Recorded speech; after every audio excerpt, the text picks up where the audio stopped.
Hey, little olives. Lauren Oliver here, along with Percy, my cat. Say hi, Percy.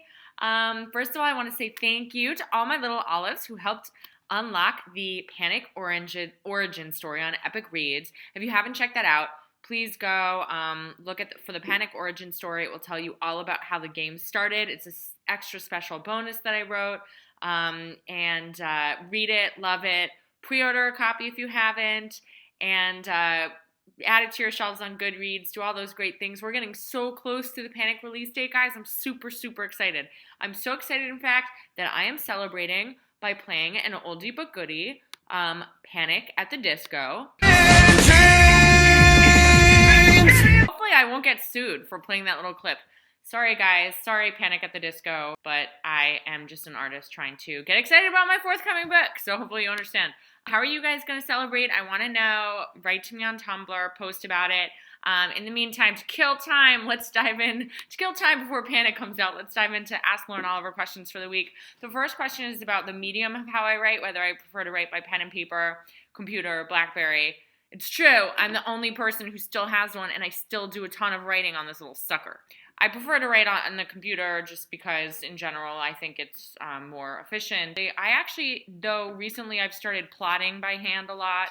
If I'm working on a new book, especially, I find that it frees up ideas. Also, when I'm very, very stuck on the computer, I do write by hand. Again, it feels less kind of official to me, so it kind of frees up my brain to be more creative, to make more mistakes, and ultimately, hopefully, to bring me to a breakthrough.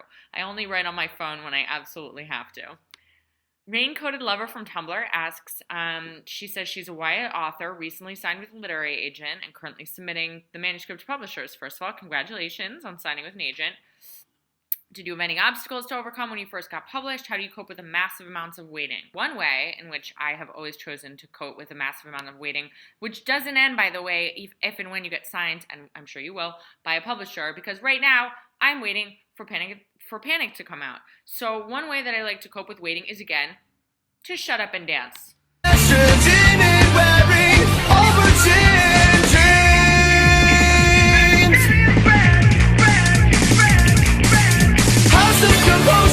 So that's a method that I recommend.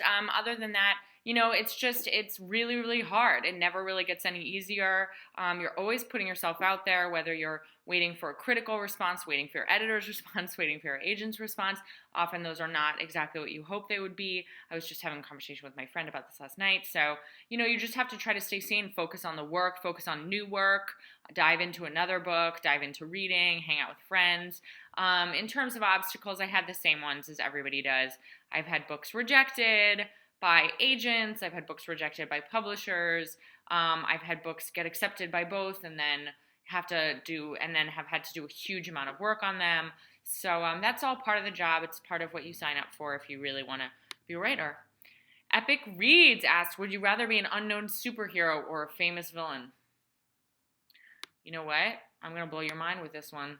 I would rather be an unknown villain. Bet you didn't think I was going to answer that, did you? Then I get to sit in my secret lair a lot doing this. Creepy. I've been perfecting that look forever. So thanks, guys. That's this week's episode of Ask Lauren Oliver. Don't forget to tell me how you're going to handle the wait for Panic. Woo! You can always join me by dancing. And just stay tuned because next week I think I'm going to have a special guest on here. And in the meantime, I really hope you stay warm. I have my trusty blanket for when I'm not dancing. And to all my little olives, I will see you very soon.